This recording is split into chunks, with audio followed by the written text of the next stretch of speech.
आप सभी छात्र छात्राओं को मेरा नमस्ते। मैं अभी सिंह आपके अपने परिवार एजुकेशन क्लासेस में स्वागत करता हूं। मैं इस वीडियो पे यूपी बोर्ड 2023 के लिए सबसे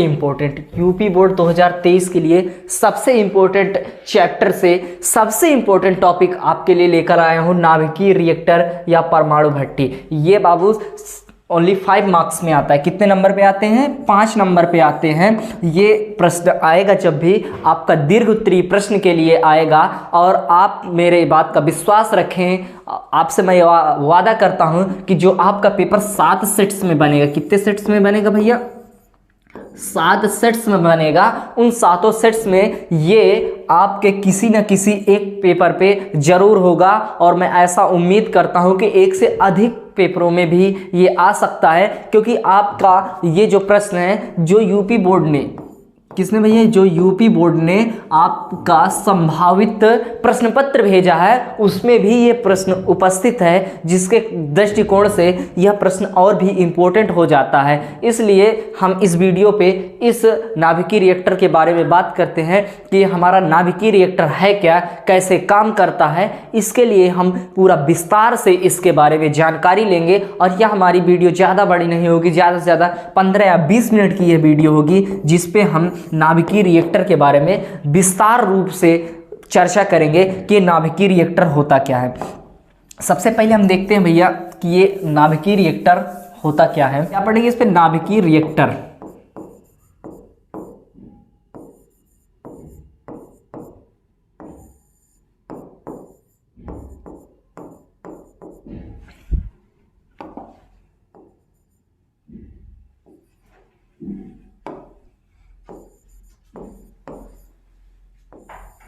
भैया इस नाभिकीय रिएक्टर का दूसरा नाम क्या होता है? परमाणु भट्टी होता है। सबसे पहले देखेंगे कि ये नाभिकीय रिएक्टर होता क्या है। देखिए भैया, नाभिकीय रिएक्टर एक ऐसा संयंत्र होता है या यंत्र होता है। ये क्या होता है? संयंत्र होता है, जिसपे नाभिकीय विखंडन की एक निश्चित श्रृंखला अभिक्रिया चलाई जाती है, जिसके द्वारा हमको एक नियत दर पर ऊर्जा प्राप्त होती है, और उस ऊर्जा का हम विभिन्न रूपों में उपयोग करते हैं। जैसे आप लोगों के घरों पे जो लाइट आती है, क्या आता है? जो लाइट आता है, लाइट आते ही आप लोग पहुंच जाते हैं फोन लगाने, क्या करने? फोन चार्जिंग करने पहुंच जाते हैं। कोई टीवी देखने लगता है, कोई फ्रिज ऑन करने लगता है, कोई हीटर ऑन करने लगता है, कोई भैया कूलर ऑन करने लगता है। तो ये सब किस कारण संभव हो सका है? सिर्फ एक बिजली या लाइट जो आती है उसके कारण। और यह लाइट जो उत्पन्न किया गया है, ये विद्युत कहाँ से उत्पन्न किया जा रहा है? नाभिकीय रिएक्टर के द्वारा भी उत्पन्न किया जाता है। इसलिए नाभिकीय रिएक्टर जो हमारे दैनिक जीवन के लिए है, बहुत ही इंपॉर्टेंट हो चुका है। यानी नाभिकीय रिएक्टर, जहां भी आप लोग को जब लॉन्ग आंसर पे लिखना होगा, तो सबसे पहले क्या हेडिंग डालेंगे? नाभिकीय रिएक्टर। क्या डालेंगे सबसे पहले? नाभिकीय रिएक्टर। तो नाभिकीय रिएक्टर क्या होता है, उस पे लिखना होता है भैया। नाभिकीय रिएक्टर एक ऐसा संयंत्र होता है जिस पे नाभिकीय विखंडन की निश्चित श्रृंखला अभिक्रिया चलाई जाती है, जिससे नियत दर पर हमको ऊर्जा प्राप्त होती रहती है, और इस ऊर्जा का हम विभिन्न रूपों में उपयोग करते हैं। ये किसके बारे में लिखना है? नाभिकीय रिएक्टर के बारे में लिखना है। यानी आपको कितने सेट में लिखना होगा? सबसे पहले आप नाभिकीय रिएक्टर की क्या लिखेंगे? परिभाषा लिखेंगे। सबसे पहले क्या लिखेंगे भैया? परिभाषा लिखेंगे। उसके बाद लिखेंगे इसका भाग। क्या लिखेंगे? भाग लिखेंगे या पार्ट लिखेंगे। फिर उसके बाद लिखेंगे भैया आप इसकी रचना लिखेंगे। क्या लिखेंगे? रचना लिखेंगे, और इसका चित्र बनाएंगे। और आपका चौथे नंबर पर लिखना होता है भैया कार्यविधि। क्या लिखेंगे? कार्य विधि लिखेंगे। यानी कुल इतने टॉपिक्स पर हमको क्या लिखना होता है? नाभिकीय रिएक्टर के बारे में लिखना होता है। यानी सबसे पहले क्या लिखना होगा? परिभाषा लिखना होगा। उसके बाद क्या लिखना होगा? इसके प्रमुख भाग लिखने होंगे। फिर क्या लिखना होगा? इसकी रचना लिखनी होगी। फिर क्या लिखना होगा भैया? इसके कार्य विधि लिखना होगा। यानी पूरे 4 टॉपिक पे इस पे हम बातें करेंगे, जिसकी हमने आपको पहले परिभाषा बता दी है। यानी नाभिकीय रिएक्टर क्या होता है? नाभिकीय रिएक्टर एक ऐसा संयंत्र होता है जिस पे नाभिकीय विखंडन की नियंत्रित श्रृंखला अभिक्रिया चलाई जाती है और इसके द्वारा नियत दर पे हमको ऊर्जा प्राप्त होती रहती है और इस ऊर्जा का उपयोग हम विभिन्न रूपों में करते रहते हैं। इसको कहाँ लिखना है, हमको परिभाषा पे लिखना है और परिभाषा पे लिखने के बाद इसके महत्वपूर्ण भाग आ जाते हैं। क्या आ जाते हैं? महत्वपूर्ण भाग आ जाते हैं। इसके सबसे महत्वपूर्ण भाग में क्या होता है भैया, देखते हैं हम। हमारा इसका सबसे महत्वपूर्ण भाग क्या होता है? ईंधन। क्योंकि भैया किसी भी चीज़ को चलने के लिए किसकी आवश्यकता होती है? ईंधन की आवश्यकता होती है। यानी देखो भैया, आप लोग को भी चलने के लिए भोजन की आवश्यकता पड़ती है। किसकी आवश्यकता पड़ती है? भोजन की पड़ती है। जब आपको भूख लगती है आप लोग भोजन करते हैं और भोजन करने के बाद आप लोग इधर उधर घूमने टहलने जाते हैं। यानी आप कहाँ से ऊर्जा मिली? भोजन से। तो इसलिए नाभिकीय रिएक्टर को चालू करने के लिए या नाभिकीय रिएक्टर को चलते रहने के लिए किसकी आवश्यकता पड़ती है? सबसे महत्वपूर्ण इसका भाग क्या होता है? ईंधन। यानी किसी भी चीज़ को जारी करने के लिए हमको किसकी आवश्यकता पड़ती है? ईंधन की आवश्यकता पड़ती है। तो देखना भैया, सबसे पहले हेडिंग डालेंगे किस पे? प्रमुख भाग पर। तो क्या हेडिंग डालेंगे? ईंधन। देखते हैं ईंधन क्या होता है। नाभिकीय रिएक्टर में ईंधन के रूप में 92 यूरेनियम 235, किसका? 92 यूरेनियम 235 और प्लूटोनियम का उपयोग किया जाता है। लेकिन प्रमुख रूप से किसका उपयोग किया जाता है? 92 यूरेनियम 235 का उपयोग किया जाता है, क्योंकि ईंधन नाभिकीय रिएक्टर का सबसे प्रमुख भाग होता है। ठीक भैया, तो क्या लिखना है? यानी ईंधन में हमको लिखना है कि नाभिकीय रिएक्टर में ईंधन के रूप में 92 यूरेनियम 235 का उपयोग किया जाता है और यह ईंधन नाभिकीय रिएक्टर का सबसे प्रमुख भाग होता है, क्योंकि आपको शरीर को चलाने के लिए क्या होता है? सबसे प्रमुख भाग क्या होता है? भोजन होता है। उसी प्रकार इस नाभिकीय रिएक्टर को चलाने के लिए इसका सबसे प्रमुख भाग क्या है? ये वाला भैया 92 यूरेनियम 235 होता है। ये आपको किस में लिखना होगा? ये आपको ईंधन में लिखना होगा। और इसके बाद सबसे इंपॉर्टेंट आता है भैया आपका, इसका दूसरा भाग होता है मंदक।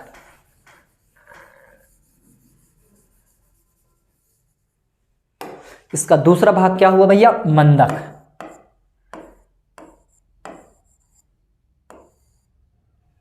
देखिए भैया, मंदक क्या होता है?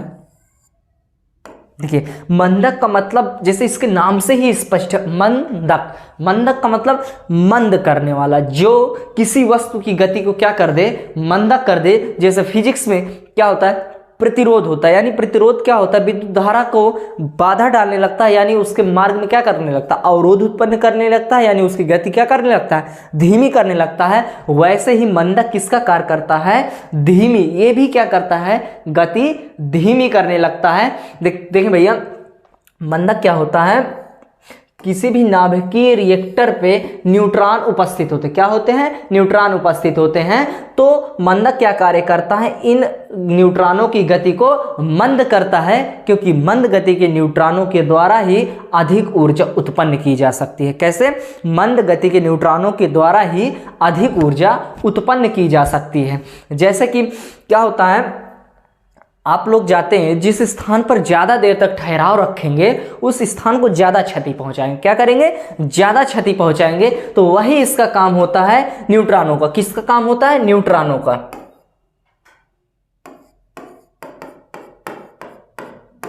यानी इस पे क्या उपस्थित होते हैं? न्यूट्रॉन। और ये न्यूट्रॉन जितनी देर तक रह सकेंगे उतनी ही अधिक विखंडन करेंगे, और जितना अधिक विखंडन होगा उतनी ही अधिक हमको क्या उत्पन्न होगी? ऊर्जा उत्पन्न होगी। यही हम कहना चाहते हैं। यानी मंदक क्या होता है? किसी भी नाभिकीय रिएक्टर में न्यूट्रॉनों की गति को मंद करने वाले को क्या कहते हैं? मंदक कहते हैं। और मंदक के रूप में हम आपको यूज करते हैं भारी जल को। किसको यूज करते हैं? भारी जल का यूज करते हैं। देखिए, भारी जल होता है हमारा D2O होता है, और ग्रेफाइट का यूज करते हैं। किसका यूज करते हैं? ग्रेफाइट का यूज करते हैं। किस रूप पे करते हैं भैया? मंदक के रूप में। और मंदक का क्या कार्य हो जाएगा? मंदक न्यूट्रॉनों की गति को क्या कर देगा? मंद कर देगा। और क्योंकि मंद गति के न्यूट्रॉन ही क्या करते हैं? अधिक ऊर्जा उत्पन्न करते हैं। ये हमारा क्या हो जाएगा? मंदक हो जाएगा। और इसी के साथ हम अपने अगले भाग पर पढ़ते हैं, शीतलक पर।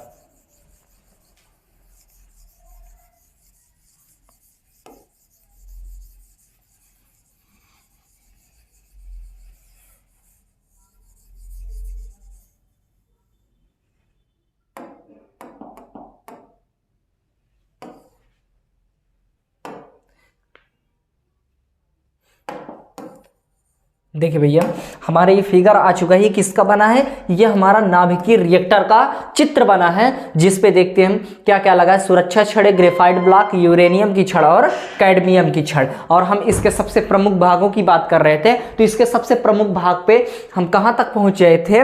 मंदक तक पहुँच चुके थे। और हम मंदक के आगे की बात करते हैं। अब किसके बारे में बात करना है? शीतलक के बारे में। देखिए शीतलक क्या होता है? जैसा कि ये नाम से ही स्पष्ट है, क्या शीतलक। शीतलक का मतलब होता है ठंडा करने वाला। जैसा कि आप लोग भी कहीं बाहर गर्मियों में घूमने जाएंगे, प्रयागराज में ही कहीं भी आप लोग घूमने जाएंगे, तो जहां कहीं भी मिलेगा आप लोग को ये देखने के लिए मिलेगा शीतल पेयजल। क्या मिलेगा? शीतल पेयजल। तो उसका मतलब होता है ठंडा पीने का पानी। तो इसका मतलब भी, शीतलक का मतलब भी क्या होगा, हो जाएगा बाबू?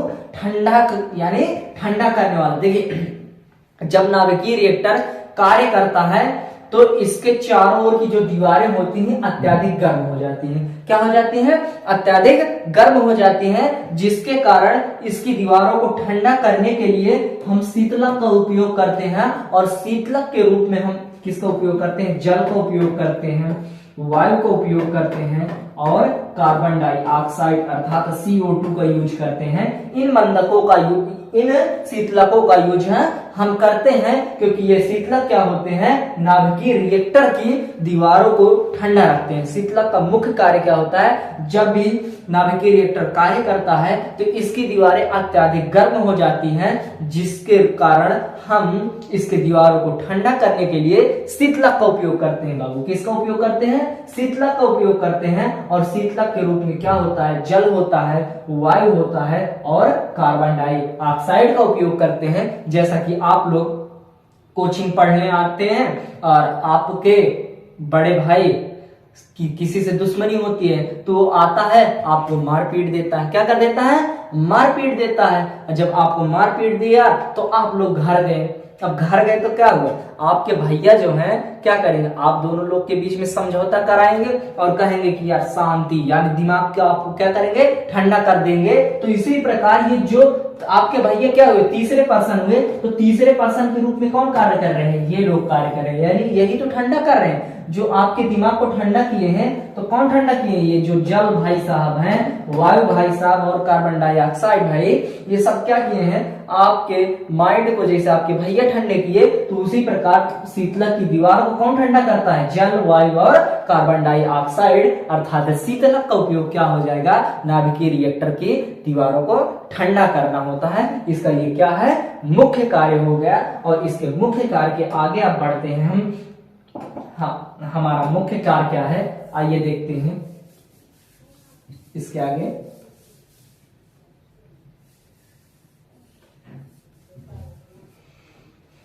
देखिए भैया, इसके बाद क्या आती है हमारी? कैडमियम की छड़ें। देखिए भैया, इसके बाद आती है नियंत्रक छड़ें।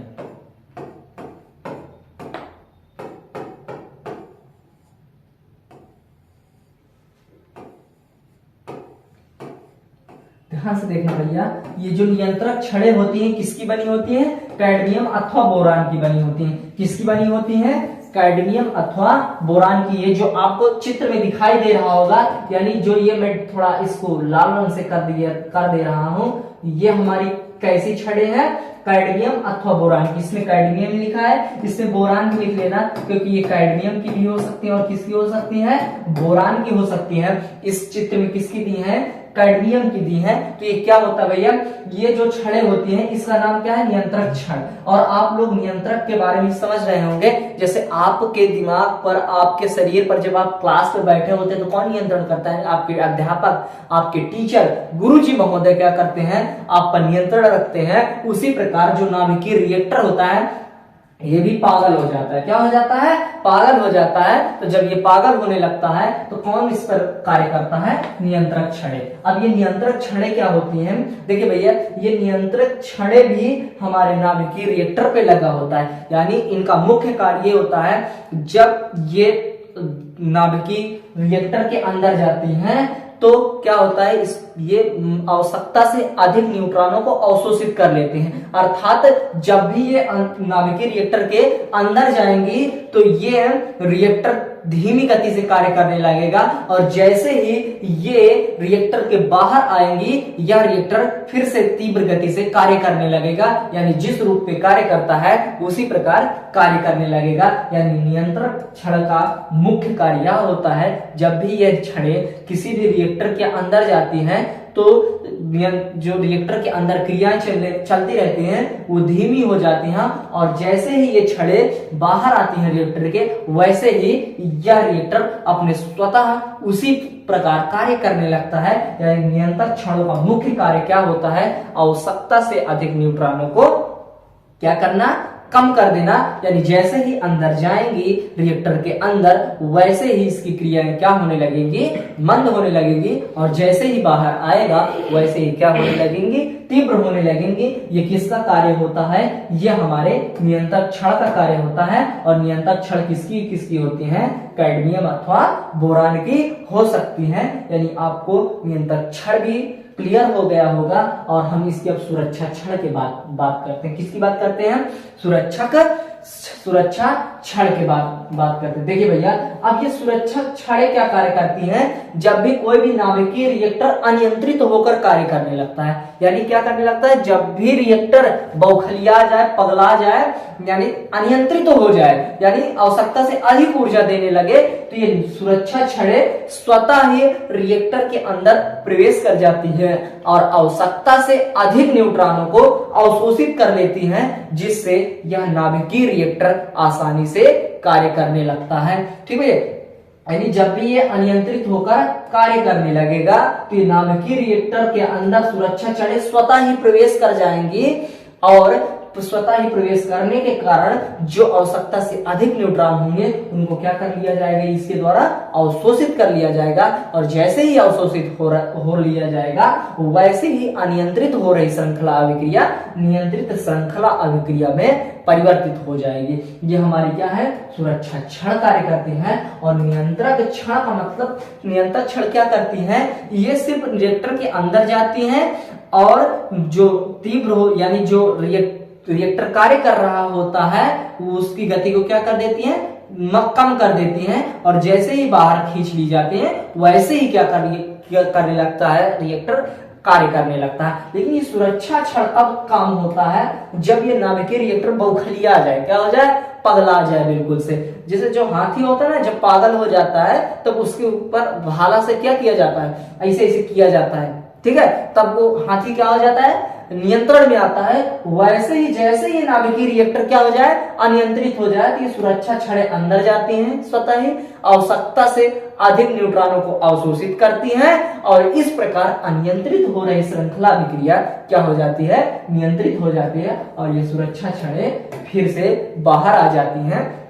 इस प्रकार जो हमारा नाभिकीय रिएक्टर है बर्बाद होने से बच जाता है। यह हमारा किसका कार्य है, सुरक्षा छड़ों का कार्य है। और नियंत्रक छड़ क्या होता है, जब नाभिकीय रिएक्टर को चालू करना होता है तब इस नियंत्रक छड़ का उपयोग किया जाता है, क्योंकि जब नियंत्रक छड़ को, जब नाभिकीय रिएक्टर को बंद किया जाता है तो इन नियंत्रक छड़ों को रिएक्टर के अंदर धकेल दिया जाता है, और तो नाभिकीय रिएक्टर बंद हो जाता है। और जब इसे चालू करना होता है तो इन नियंत्रक छड़ों को ऊपर खींच लिया जाता है, और यह नाभिकीय रिएक्टर क्या हो जाता है, प्रारंभ होने लगता है या चल जाता है। किसका कार्य करता है, नियंत्रक छड़ इसका कार्य करता है। ये हमारे इसके पूरे भाग हो गए, यानी हम इसके सभी प्रमुख भागों के बारे में बात कर चुके हैं। अब इसके आगे देखते हैं हमारी रचना।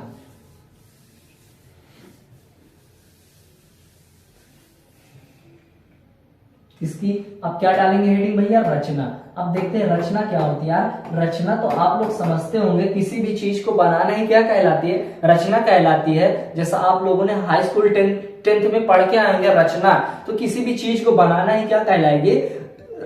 रचना कहलाएगी। यानी रचना में आपको ये पूरा फिगर बनाना पड़ेगा। क्या करना पड़ेगा?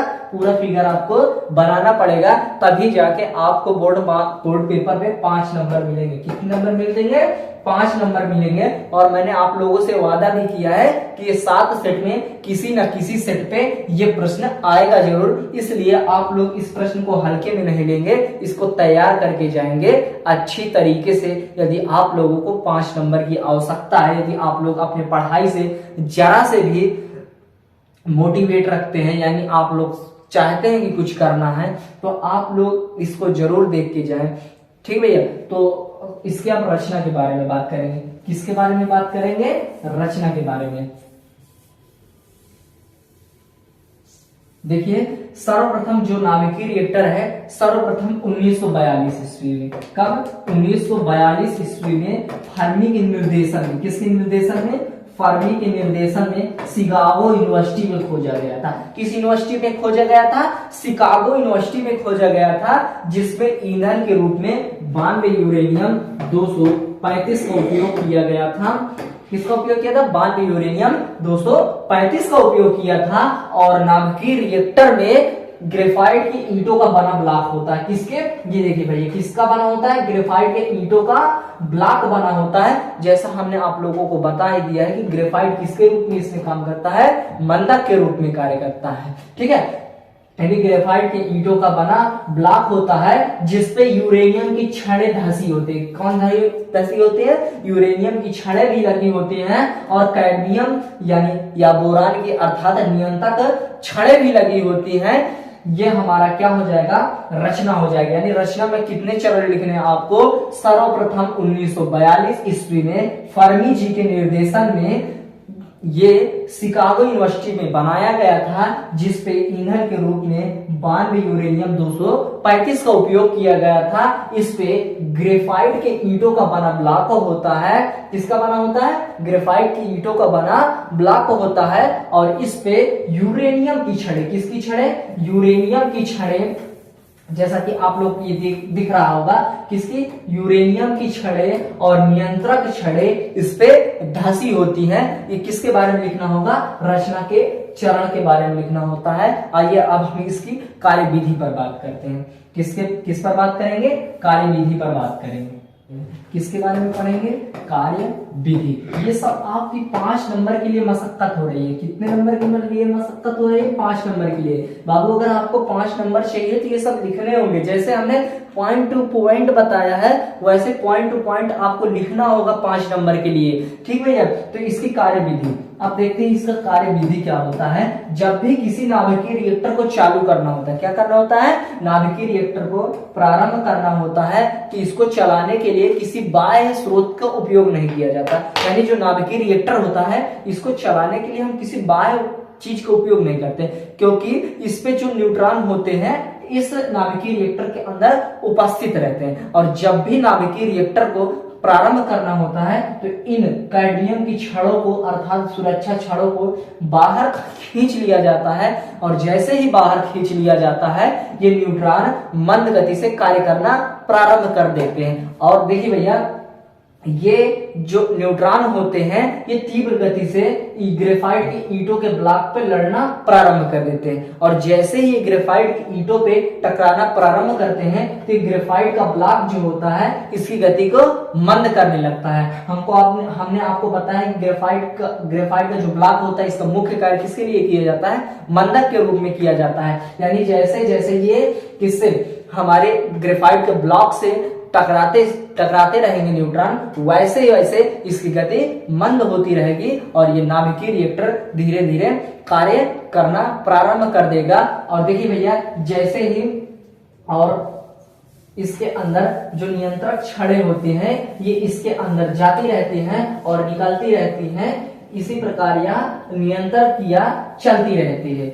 यानी जो नाभिकीय रिएक्टर होता है, एक बार फिर से सुन लीजिए इसकी कार्यविधि क्या होती है। जो नाभिकीय रिएक्टर होता है, इसको चलाने के लिए किसी भी बाह्य ऊर्जा की आवश्यकता नहीं पड़ती है। इसको जब भी प्रारंभ करना होता है तो इसके अंदर कुछ न कुछ न्यूट्रॉन उपस्थित रहते हैं, और जैसे ही इसको चालू करना होता है इन कैडमियम की छड़ों को बाहर खींच लिया जाता है, और इनके खींचते ही ये न्यूट्रॉन ग्रेफाइट की ईंटों की ब्लॉक जो बना होता है उससे टकराता रहता है, और टकराते ही, और ये आप जानते हैं किसका काम करता है, मंदक का कार्य करता है, और मंदक का कार्य ही है न्यूट्रॉनों की गति को धीमा करना। यानी क्या हो जाता है, न्यूट्रॉनों की जो गति होती है वो धीमी हो जाती है, और क्या होता है, जब भी यानी जो ये नियंत्रक छड़ें होते हैं ये रिएक्टर के अंदर जाती रहती हैं और बाहर निकलती रहती हैं। यह क्रिया निरंतर दोहराई जाती है, जिसके कारण हमको एक नियत दर पे ऊर्जा प्राप्त होती रहती है। ये हमारे किसकी कार्यविधि हो गई थी, ये हमारी रिएक्टर की कार्यविधि हो गई थी। जैसा हम आप लोग को एक बार एनालिसिस कराना चाहेंगे कि हमने क्या क्या इस वीडियो में पढ़ा। देखिए भाई, इस वीडियो में हमने सबसे पहले परिभाषा पढ़ी थी। क्या पढ़ी थी, परिभाषा। किसकी परिभाषा हमने पढ़ी थी, हमने सबसे पहले नाभिकीय रिएक्टर की परिभाषा पढ़ी थी। यानी नाभिकीय रिएक्टर क्या होता है, एक ऐसा संयंत्र होता है जिसपे नाभिकीय विखंडन की नियंत्रित श्रृंखला अभिक्रिया चलाई जाती है, जिसके कारण हमको नियत दर पे ऊर्जा प्राप्त होती रहती है। ये हमने क्या पढ़ा था, परिभाषा में पढ़ा था। और दूसरा सबसे महत्वपूर्ण भाग क्या पढ़ा था हमने, इसके भाग पढ़े थे। क्या पढ़े थे, इसके भाग पढ़े थे। और इसके जो भाग थे, सबसे पहले इसका मुख्य भाग क्या था, ईंधन पढ़े थे। किसके बारे में पढ़े थे, ईंधन के बारे में पढ़े थे। दूसरा हमने किसके बारे में पढ़ा था, मंदक के बारे में पढ़ा था। तीसरा हमने किसके बारे में पढ़ा था बाबू, शीतलक के बारे में पढ़ा था। चौथा हमने किसके बारे में पढ़ा था, चौथा हमने पढ़ा था आप नियंत्रक छड़ों के बारे में पढ़ा था। किसके बारे में, नियंत्रक छड़ों के बारे में। और पांचवा हमने पढ़ा था सुरक्षा छड़ों के बारे में।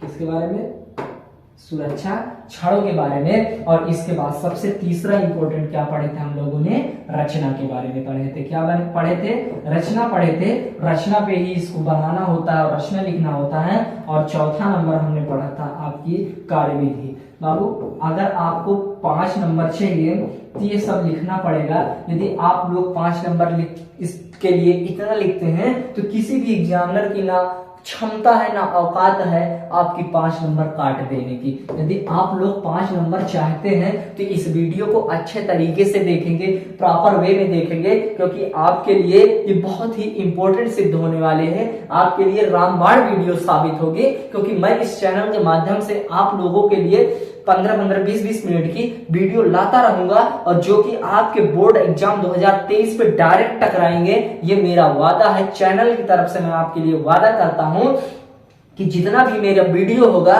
वो सब आपको बोर्ड पेपर पे टकराएगा।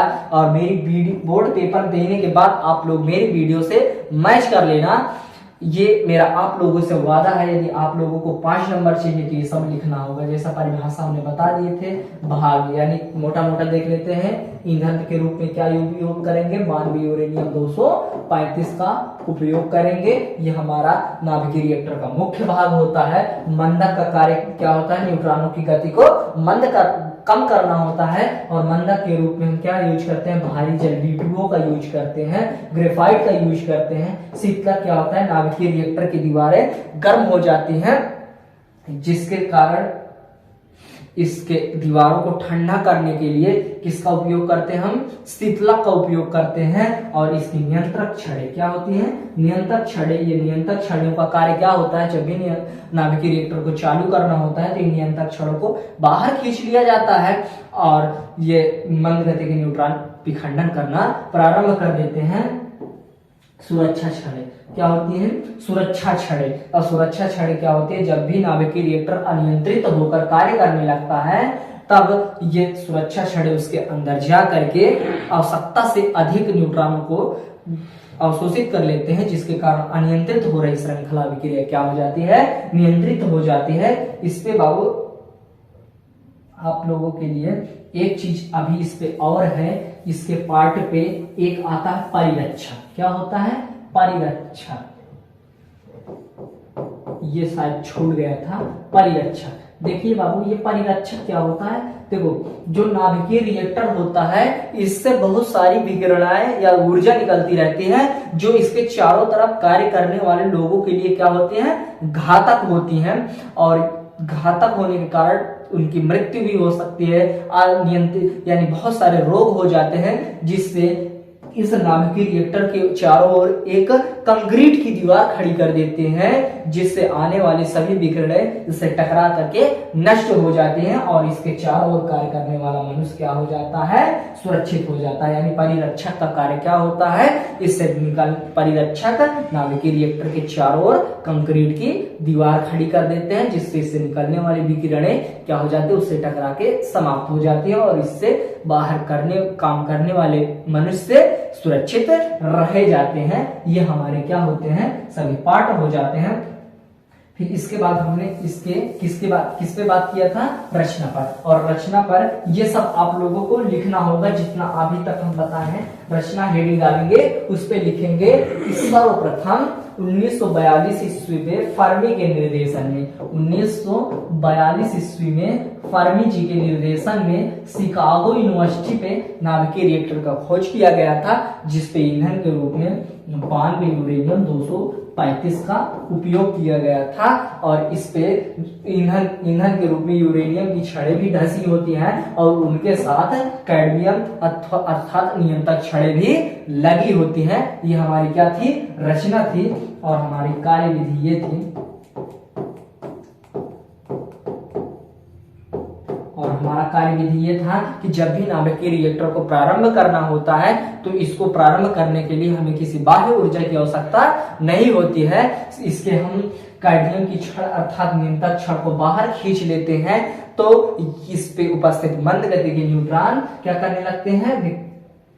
ग्रेफाइट के ब्लॉक यानी ग्रेफाइट का जो ब्लॉक होता है, उससे टकराने लगता है, और नियंत्रित वे में क्या करने लगता है? ऊर्जा का उत्सर्जन करने लगता है, और एक निश्चित दर पर ये नियंत्रक छड़ें रिएक्टर के अंदर जाती रहती हैं और बाहर निकलती रहती हैं। ये निरंतर कार्य करती रहती हैं। इस प्रकार हमको नियत दर पे ऊर्जा प्राप्त होती रहती है। ये हमारा नाभिकीय रिएक्टर के बारे में छोटा सा परिचय था, और ये भैया इंपॉर्टेंट है, और ये वीडियो आपके लिए, आपकी जिंदगी के लिए बहुत ही इंपॉर्टेंट है। इसलिए आप बोर्ड पेपर देने जाने से पहले इस वीडियो को जरूर देख के जाएं, क्योंकि मेरा आप लोगों से वादा है कि ये प्रश्न जरूर आएगा।